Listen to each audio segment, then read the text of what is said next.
دیکھیں، تقلید کا مسئلہ سمجھنے کے لیے 4 باتیں سمجھنا ضروری ہیں۔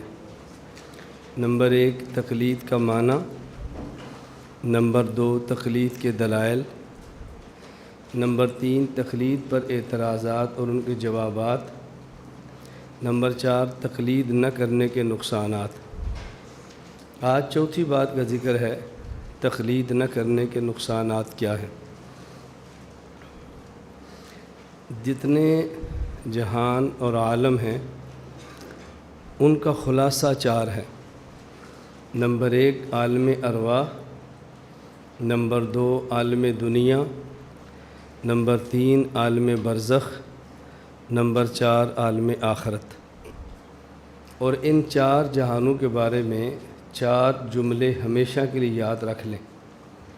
عالم ارواح یہ انتظار کی جگہ ہے، اور عالم دنیا یہ کام کی جگہ ہے، اور عالم برزخ یہ آرام کی جگہ ہے، اور عالم آخرت یہ انعام کی جگہ ہے۔ عالم ارواح یہ انتظار کی جگہ ہے، عالم دنیا یہ کام کی جگہ ہے، عالم برزخ آرام کی جگہ ہے، اور عالم آخرت انعام کی جگہ ہے۔ عالم ارواح سے نکل کر ہم عالم دنیا میں آ گئے۔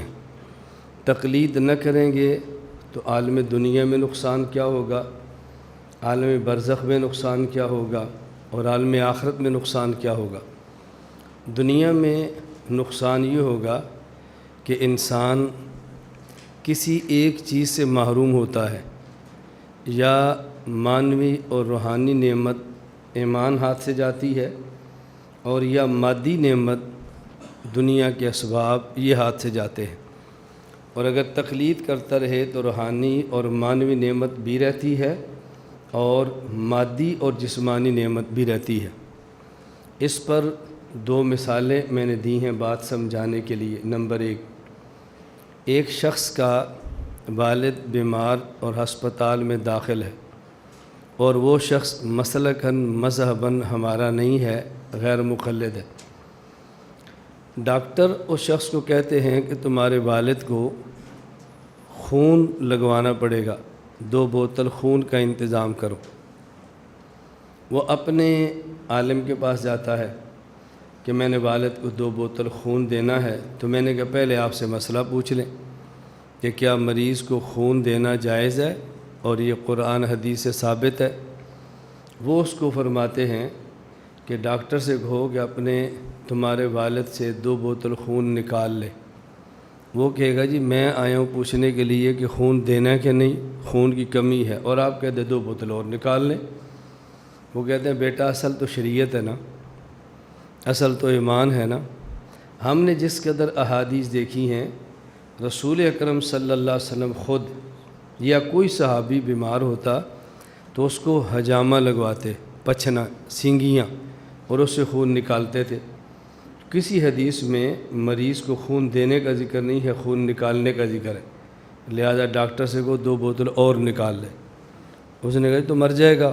اس نے کہا پھر ہم تو باپ کی وجہ سے مسئلہ تو نہیں بدل سکتے نا، تو جو شریعت میں ہے وہی ہم بتائیں گے۔ جب پھنس گیا تو پھر حنفی مفتی کے پاس آ گیا، حضرت یہ مسئلہ پیش آیا تو آپ فرمائیں۔ ہمارے مفتی صاحب نے فرمایا کہ آپ ڈاکٹر صاحب سے کہو کہ اس کو 2 بوتل خون چڑھا دیں۔ وہ پوچھے گا جی اس پر کوئی حدیث؟ فرمایا حدیث تو ہے۔ کون سی حدیث ہے؟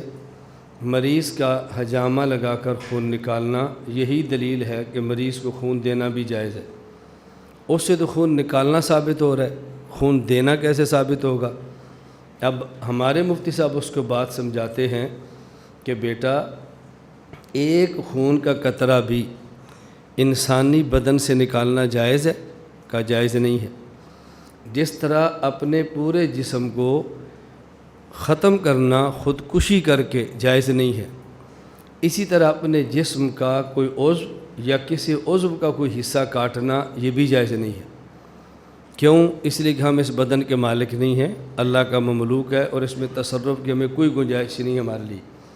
تو ایک خون کا قطرہ بھی بلا وجہ آپ نکالیں تو حرام ہے، اور ادھر حجامہ میں آپ نے پورا ایک پیالہ خون کا نکال لیا تو وہ کیسے جائز ہو گیا؟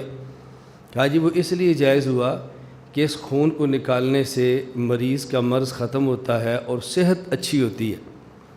تو معلوم ہوا کہ خون نکالنا جائز نہیں تھا، لیکن اگر مرض ہو تو پھر نکالنا جائز ہے۔ اسی طرح خون دینا بھی جائز نہیں ہے، مرض ہو تو پھر دینا بھی جائز ہے۔ تو جس دلیل سے نکالنا ثابت ہو رہا ہے اسی دلیل سے خون دینا ثابت ہو رہا ہے۔ اب اگر ہمارے پاس نہ آتا اور ہمارے مفتی صاحب کی تقلید نہ کرتا، یہ بات نہ مانتا، تو نتیجہ کیا نکلتا؟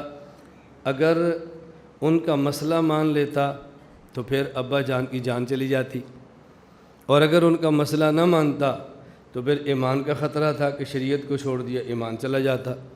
تو تقلید نہ کرے گا تو یا ایمان بچے گا اور یا ابا جان کی جان بچے گی، اور جب اس نے تقلید کر لی ہے تو ایمان بھی بچ گیا، ابا جان کی جان بھی بچ گئی۔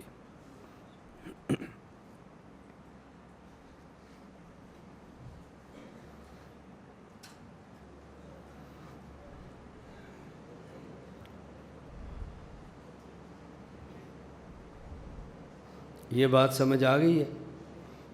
بولو، وہ سمجھ آ گئی ہے نا؟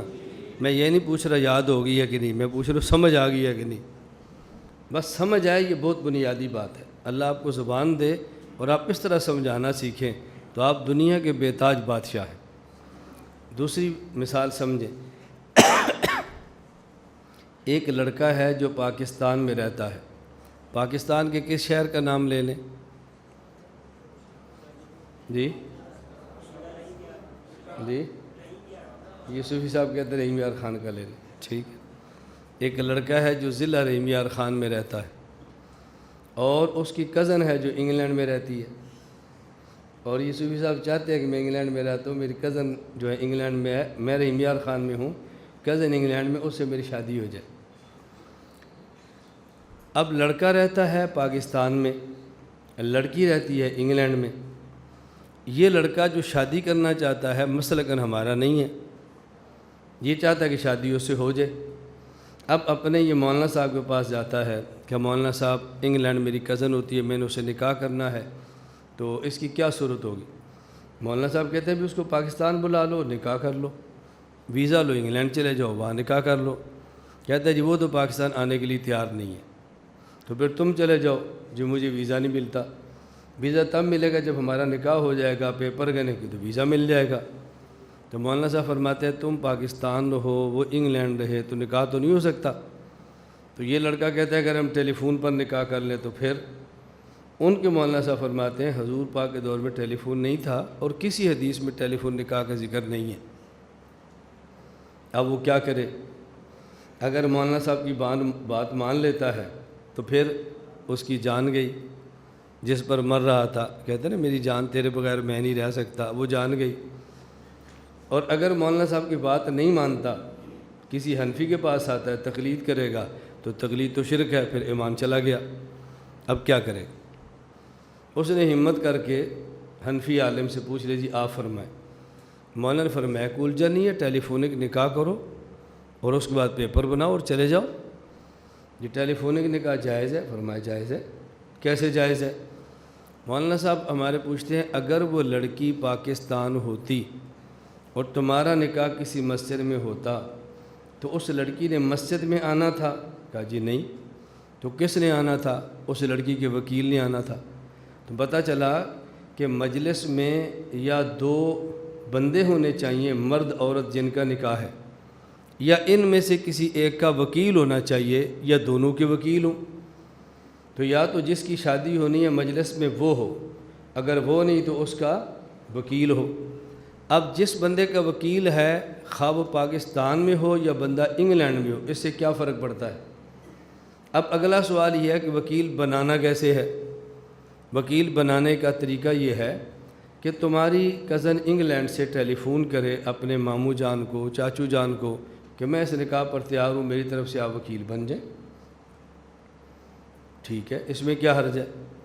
وہ وہاں سے میسج کر دے پھر بھی ٹھیک ہے، فیکس کر دے پھر بھی ٹھیک ہے، ای میل کر دے پھر بھی ٹھیک ہے۔ رسول اکرم صلی اللہ علیہ وسلم کے دور میں بھی خطوط کا سلسلہ ہوتا تھا۔ اس دور میں خط کہتے، رسالہ، اور آج بھی اس کو رسالہ کہتے ہیں۔ اور عربی میں اس کو رسالہ کہتے ہیں، انگلش میں میسج کہتے ہیں، تو بات تو ایک ہی ہے نا، نام بدلا، چیز تو وہی ہے۔ اس عورت نے پیغام بھیجا ماموں کو، ماموں جی وکیل بنے اور مجلس میں آئے اور ایجاب و قبول ہوا اور نکاح ہو گیا۔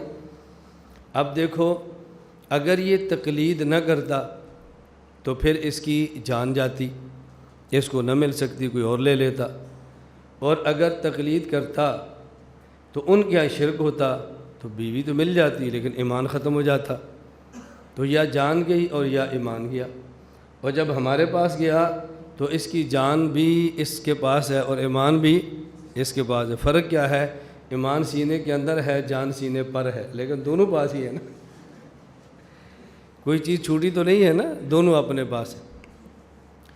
یہ میں علماء کی خدمت میں گزارش کرتا ہوں، مسئلہ سمجھانے میں کبھی جھجک کا شکار نہ ہونا۔ مخاطب کو مسئلہ تب سمجھ آتا ہے جب آپ جھجک کے بغیر مسئلہ بیان کریں۔ ہمارے یہاں ہوتا ہے کہ میں نے یہ بات کہہ دی تو لوگ کیا سمجھیں گے، میں نے یوں لفظ کہا تو لوگ کیا سمجھیں گے۔ جب آپ نے گفتگو کالج میں، یونیورسٹی میں، کسی اس طبقے میں کرنی ہے، اس طبقے کے جو الفاظ مستعمل ہوتے ہیں وہ ان کو سناؤ، وہ سمجھیں گے کہ یہ مولانا صاحب ہمارے ماحول کو سمجھتا ہے۔ ایسی بات نہیں کہ ہمارے ماحول کو نہیں سمجھتا، سمجھتے ہمارے ماحول کو۔ ایک ماہ قبل میرا خیبر پختون کا سفر تھا، پر ایک بہت اچھے دوست پشاور تھے، تو ان کی شادی ہونے والی تھی، تو مجھے کہتے ہیں موٹر وے تک چلے، میں نے کہا آپ کی گاڑی میں چلتے ہیں، تو راستے میں سے نے کہا جی مجھے کچھ آپ ہدایات دو، میری شادی ہونے والی ہے۔ اس کو میں نے جو ہدایات دی وہ ساری تو میں آپ کو نہیں دے سکتا۔ اس نے خیر مجھ سے ایک مسئلہ پوچھا کہ مولانا صاحب ہم دیندار ہیں اور خاندان میں ہوں، باقی میرا خاندان دیندار نہیں ہے، اور ہیں وہ بڑے خاندان کے آدمی، بڑے لوگ ہیں۔ اب میری بیوی اسی سٹیٹس کے ساتھ ہے، میرا بالکل ماحول الگ ہے، تو خیر نکاح کے بعد پھر ہمارا ارادہ ہے کہ عمرے پر جائیں اور دبئی جائیں، تو آپ کا کیا مشورہ ہے، پہلے دبئی جائیں یا پہلے عمرہ کریں؟ میں نے کہا میرا مشورہ ہے کہ پہلے دبئی جائیں پھر عمرہ کریں۔ تو مجھے تو علماء نے کہا کہ آپ پہلے عمرہ کرو۔ میں نے کہا پھر آپ نے مجھ سے مسئلہ کیوں پوچھا؟ جب علماء سے پوچھ لیا تو کافی تھا نا، مجھ سے پوچھا پھر میری بات مانو، ان سے پوچھا تو ان کی بات مانو، ایک بندہ طے کر لو، پوچھنا کسے ہے؟ میں نے کہا آپ کا نکاح ہوا ہے تو آپ چند دن نکاح انجوائے کرو، اس کو بیوی نہیں، اس کو گرل فرینڈ کا پیار دو، اس کو احساس ہو کہ مولوی بہت پیار کرتا ہے، وہ بھول جائے گی کالج کے لوگوں کا پیار کیا ہوتا ہے۔ پھر اس کو عمرے کے ساتھ لے کر جاؤ، پھر آپ کا عمرہ بالکل صاف ستھرا ہوگا۔ جب آپ طواف کرو گے اس کا ہاتھ پکڑ گے تو دل میں ٹینشن نہیں ہوگی، اور اگر آپ ڈائریکٹ طواف آپ نے کرنا شروع کر دیا تو مسائل پیدا ہوں گے اور عمرے کے خراب ہونے کا خطرہ ہوگا۔ آپ یقین فرمائیں، مجھے سے نے کہا مولانا اتنا میرا اپنے بوجھ ختم کر دیا ہے کہ میں حیران ہوتا ہوں، وزن ہی ختم ہو گیا، میں اتنا ٹینشن کا شکار تک ہوگا کیا۔ میں نے کہا میں نے آپ سے کئی بار گزارش کی ہے، اللہ رب العزت کا مجھ پر اتنا احسان ہے میں آپ کو بتا نہیں سکتا، ان تمام معاملات کو خدا نے ہمارے اوپر کھولا ہے۔ ماں، بیٹی، بیوی، بہن، رشتہ دار، ان سے تعلقات کیسے نبھانے ہیں، بس ہر ایک سے تعلق نبھانے کا طریقہ آ جائے تو پھر یہ رشتے بہت دیر تک اور پائیدار ہو کر چلتے ہیں۔ خیر میں عرض کر رہا تھا، اب دیکھو تقلید نہ کرنے کا دنیا میں نقصان ہے نا، اور اگر تقلید کرے گا تو دنیا میں فائدہ ہی فائدہ ہے۔ عالم برزخ، عالم قبر، اس میں کیا نقصان ہے؟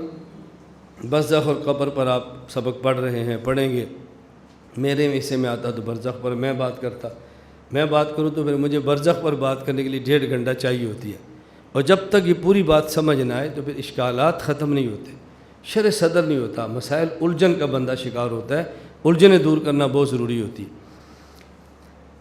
حدیث آپ نے پڑھ لی ہے، صحیح بخاری، باب المیت یسمع خفق النعال، پڑھ لی ہے آپ نے کل۔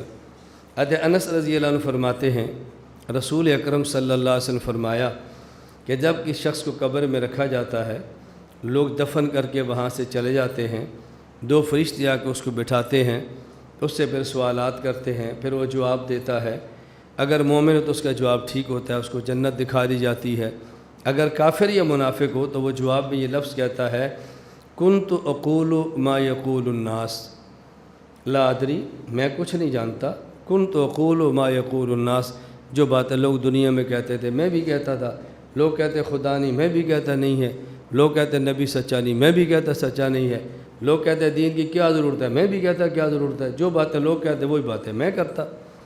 تو فرشتے ایک تو اس کے ساتھ فعل کرتے ہیں اور ایک اس کو بات کہتے ہیں۔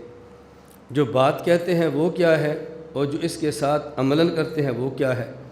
عملی طور پر کیا کرتے ہیں، یضرب بمطرقۃ من حدید، لوہے کا گرز لے کر اس کو مارا جاتا ہے، ضربۃ بین اذنی، یہ دو کانوں کے درمیان کے اوپر جگہ، اس کن پٹی کہتے ہیں، یہ کانوں کے درمیان جگہ، ایک یہ کان ایک یہ کان، یہ دو کانوں کے درمیان جگہ کن پٹی، یہاں کن پٹی پر اس کو مارتے ہیں، فیصیح صیحۃ، پھر چیختا ہے، اور اتنا چیختا ہے کہ جن اور انسان کے علاوہ ہر مخلوق اس کی آواز کو سن لیتی ہے۔ اور جملہ زبان سے کیا کہتے ہیں، جملہ زبان سے۔ اچھا یہاں جو کہتے ہیں نا کہ وہ چیختا ہے اور بات سن لیتی ہے، غیر مقلد بھی عجیب بلا ہے۔ ایک پروفیسر طالب الرحمان غیر مقلد ہے، اس نے کتاب لکھی آئی عقیدہ سیکھیے، اور اس میں عنوان قائم کیے سے معلوم ہوتا، اور اس میں یہ سوال جواب کیا، کیا مردہ سنتا ہے؟ کہتا ہے وہ مردہ ہی کیا جو سنے۔ پھر سوال کرتا ہے کیا کچھ سنتا بھی ہے؟ کہا ہاں، جب دفن کر کے جائیں تو جوتوں کی آواز سنتا ہے۔ اچھا مردہ بولتا ہے؟ وہ مردہ ہی کیا جو بولے، کچھ بولتا بھی ہے، ہاں جب پٹائی ہوتی ہے تو چیختا ہے۔ کیا بات ہے نا، دیکھو عقل دیکھو۔ میں پھر جب سمجھاتا ہوں تو میں کہتا ہوں جو انہوں نے کھانا ہے وہ بھی جانتے ہیں، جو کرنا ہے وہ بھی جانتے ہیں۔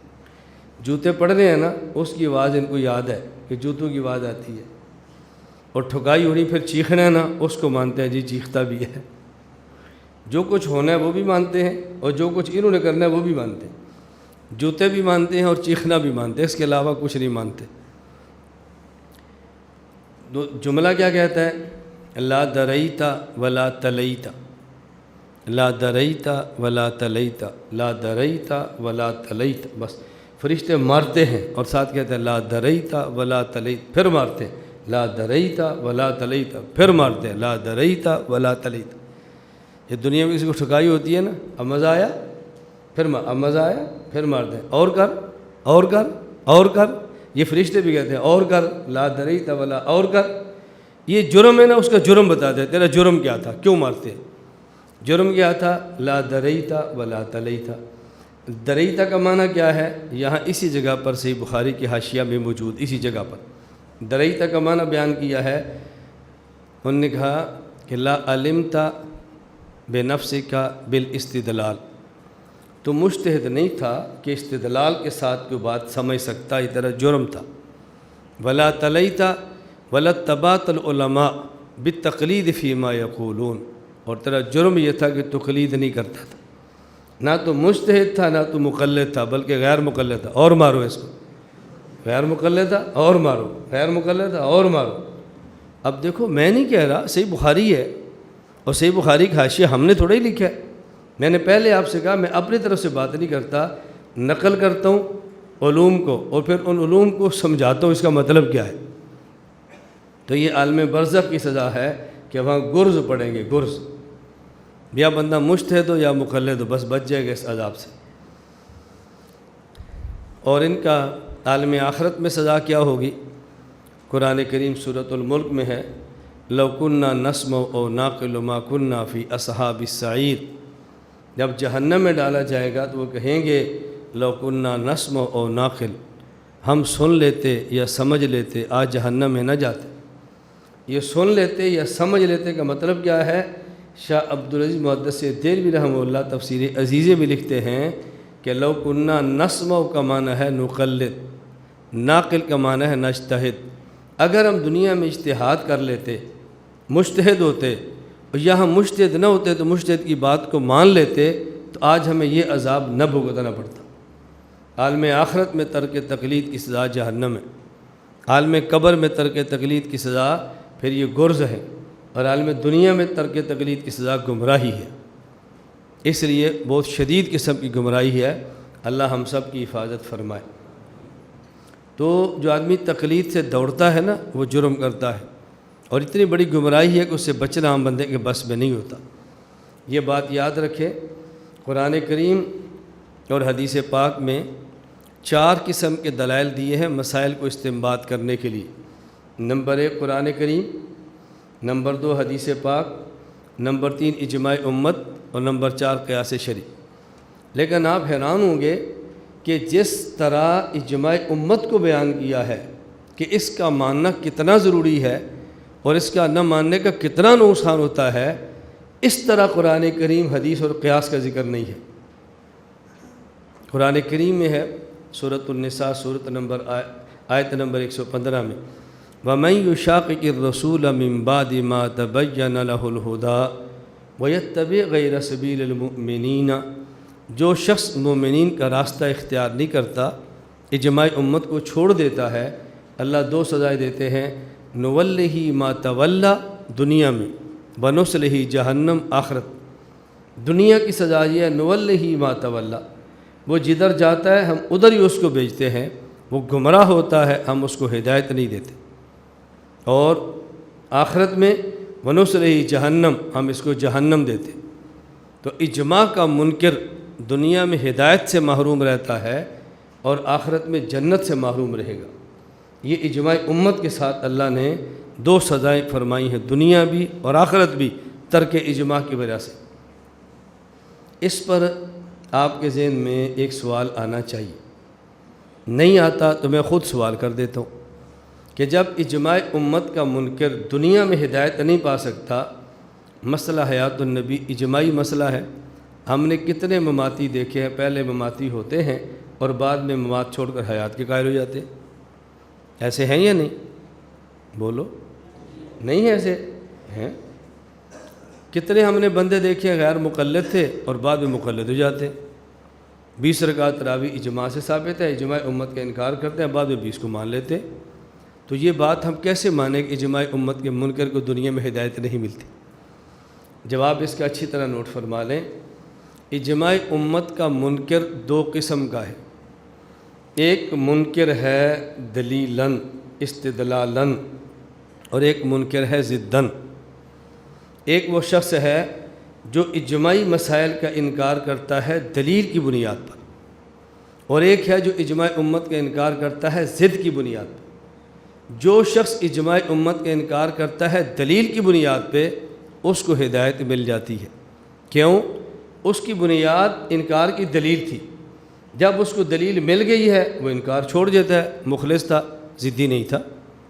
اور جس شخص کے انکار کی بنیاد ضد ہے، اس کی بنیاد دلیل چونکہ ہے نہیں، دلیل ہو پھر بھی نہیں مانتا۔ تو یہ جو منکر اجماع کی سزا ہے کہ اس کو دنیا میں ہدایت نہیں ملتی، یہ اجماع کا وہ منکر ہے جو دلیل کی بنیاد پہ انکار نہیں کرتا، ضد کی بنیاد پہ انکار کرتا۔ ضدی کا معاملہ اور ہوتا ہے اور دلیل والے کا معاملہ اور ہوتا ہے۔ اس پوری کائنات میں اجماع کا سب سے پہلے انکار ابلیس نے کیا ہے۔ فسجد الملائکۃ کلہم اجمعون، تمام ملائکہ اس بات پر متفق تھے کہ حضرت آدم کو سجدہ کرنا چاہیے، یہ ملائکہ کا اجماع ہے۔ فسجد الملائکۃ کلہم اجمعون، اور انکار کس نے کیا؟ الا ابلیس، ابلیس نے انکار کیا، ابا، انکار کر دیا۔ انکار کیوں کیا؟ واستکبر، یا واؤ کا معنی اور نہیں ہے، یا واؤ کا معنی ہے اس لیے، یہ واؤ تعلیلیہ ہے۔ ابا، اس نے انکار کیا، کیوں کیا؟ واستکبر، اس لیے کہ وہ متکبر تھا۔ وکان من الکافرین، یہ کانا بمعنی سارا کے ہے، یہ کافر ہو گیا۔ اب دیکھو ابلیس نے انکار کیا تو انکار کی وجہ کیا ہے؟ استکبر، تکبر، ہدایت نہیں ملی اس کو۔ بنیاد دلیل نہیں تھی، بنیاد تکبر تھا۔ اپنے تکبر کی بنیاد پر انکار کو ثابت کرنے کے لیے وہ دلیل دے رہا تھا، انا خیر منہ خلقتنی من نار وخلقتہ من طین۔ یہ جو دلیل دی ہے نا، یہ بھونڈی قسم کی دلیل ہے، اور یہ صرف اپنی ضد کو ثابت کرنے کے لیے دلائل پیش کر رہا تھا، ورنہ انکار کی وجہ دلیل نہیں تھی، انکار کی وجہ استکبر، تکبر تھا۔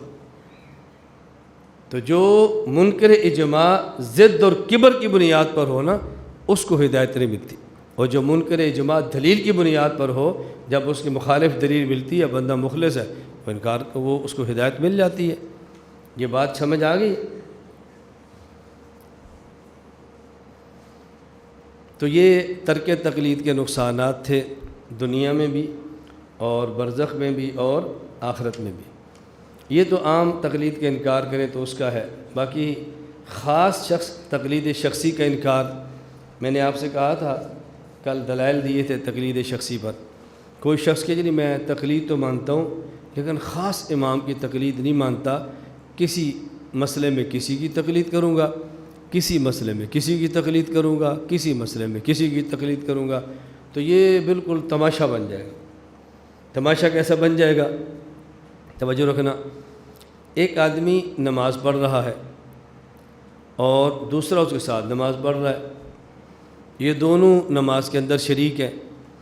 تو ایک شخص جو نماز پڑھ رہا تھا وہ نبینہ تھا، اب جب وہ سجدے میں گیا تو سجدے میں اس کے سامنے اچانک دو اینٹیں پڑی تھی، اس کو پتہ نہیں چلا، اس نے رفتار سے سجدہ کیا، اس کا ماتھا لگا تو سر سے خون نکل آیا، اور جو ساتھ بندہ تھا اس بات کو دیکھ کر اس نے قہقہ لگا دیا، ہنس پڑا۔ اور نبینے کی وجہ سے ہنس پڑنا یہ حدیث میں صحابہ سے ثابت ہے نا، صحابہ سے ثابت ہے یہ نہیں، میں نے اس لیے مثال نبینے والی دی ہے، قہقہ لگا کے ہنس پڑا۔ اب قہقہ لگایا، ہنس پڑا۔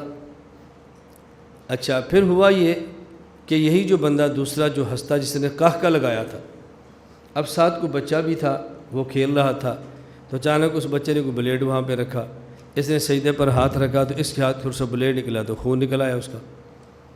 جب سلام پھیر دیا انہوں نے، تب ایک بندہ ساتھ جو تیسرا تھا اس نے کہا یار تو نے قہقہ لگایا، تیری تو نماز ٹوٹ گئی، وضو جو ٹوٹ گیا۔ اس نے کہا نہیں نہ، تیرا تو وضو ٹوٹ گیا۔ اس نے کہا نہ، میرا وضو نہیں ٹوٹا۔ کیوں؟ اس لیے کہ قہقہ نہ اس کا خون نکلا۔ ہم نے کہا بھی تیرا تو خون نکل آیا ہے اور خون نکلنے سے تو وضو ٹوٹ جاتا ہے۔ اس نے کہا نہیں، میرا وضو نہیں ٹوٹا۔ کیوں نہیں ٹوٹا؟ امام شافعی فرماتے ہیں کہ خون نکلے تو وضو نہیں ٹوٹتا، تو میرا وضو نہیں ٹوٹا، بس بات ختم ہو گئی۔ اچھا یہی بندہ تھا، بھائی تو نے تو قہقہ بھی لگایا، تو قہقہ لگانے سے تیرا وضو نہیں ٹوٹا؟ قہقہ لگانے سے تیرا وضو؟ اس نے کہا جی نہیں، کیوں نہیں ٹوٹا؟ اس مسئلے پر میں حضرت امام حنیفہ کی تقلید نہیں کرتا، میں تو فلاں امام کی کرتا ہوں۔ فلاں امام کہتے ہیں قہقے سے وضو نہیں ٹوٹتا۔ اب ایک پر وضو ٹوٹ رہا تھا تو امام شافعی کو پیش کر دیں گے، دوسرے پر وضو ٹوٹا تھا تو دوسرا امام پیش کر دیں گے۔ اب یہ کہ پورے کی پوری نماز اس کی مذاق بنی رہے گی، جہاں دیکھا جس امام سے جو سہولت ملتی ہے اس امام کو پیش کر دیں گے، اور جہاں دیکھ امام سے سختی اور تنگی ملتی ہے وہ اس امام کو فوراً چھوڑ دیں گے۔ یا تو نے تو بھی نماز پڑھی ہے اور تو نے تو امام کے پیچھے فاتحہ نہیں پڑھی، پھر تیری نماز؟ اس نے کہا جی امام شافعی فرماتے تھے نا فاتحہ نہیں پڑھی تو تیری نماز نہیں ہوئی۔ تو کہہ رہا تھا کہ امام شافعی فرماتے ہیں خون نکلے تو وضو نہیں ٹوٹتا، تو امام شافعی فرماتے ہیں فاتحہ نہ پڑھے تو پھر نماز تو نہیں ہوتی۔ نہیں جی امام حنیفہ فرماتے ہو جاتی ہے، میں تو حنفی ہوں۔ اب جب خون نکلا تو امام شافعی کو مان لیا، اور جب فاتحہ کا مسئلہ ہے تو امام صاحب کو مان لیا۔ اب پھسلتا رہے گا نا، تو یہ ایک خواہش اور تماشا بن جائے گا۔ اور قرآن کی میں افرأیت من اتخذ الہہ ہوا، اپنی خواہشات کو خدا بن کے پوجا نہ کرو بلکہ شریعت سمجھ کے چلا کرو۔ اس لیے ہم کہتے ہیں ایک شخص کی تقلید کریں گے نا تو پھر آدمی تماشا نہیں بنتا، آدمی خواہشات پر نہیں چلتا، مشکل اور آسان ہو تو ایک شخص کی بات مانتا ہے۔ اور دوسری اس سے زیادہ عام بندے کو بات سمجھانے کی جو میں نے کل مثال دی تھی نا، وہ آپ ذہن میں رکھیں تو کہ آپ بات سمجھانی زیادہ آسان، یاد ہے نا؟ عورت سے نکاح کیا، دوسرے نے کہا نکاح ہی تیرے تو گواہ نہیں، دوسرے نے کہا تیرا نکاح نہیں کیا، تو نے باپ سے پوچھا نہیں ہے۔ اب خامد 3 ہے، بیوی 1 ہے، اب یہ کس کے پاس جائے گی؟ تقلید شخصی ہوگا تو بچ جائے گی، تقلید شخصی نہیں ہوگی تو شوہر 3 ہوں گے، بیوی 1 ہوگی، اور ایک نیا تماشا شروع ہو جائے گا۔ اس لیے ہم کہتے ہیں تقلید بھی ضروری ہے اور تقلید شخصی بھی ضروری ہے۔ لا الہ الا اللہ، لا الہ الا اللہ، لا الہ الا اللہ، ما لنا رب سوا۔ لا الہ الا اللہ، لا الہ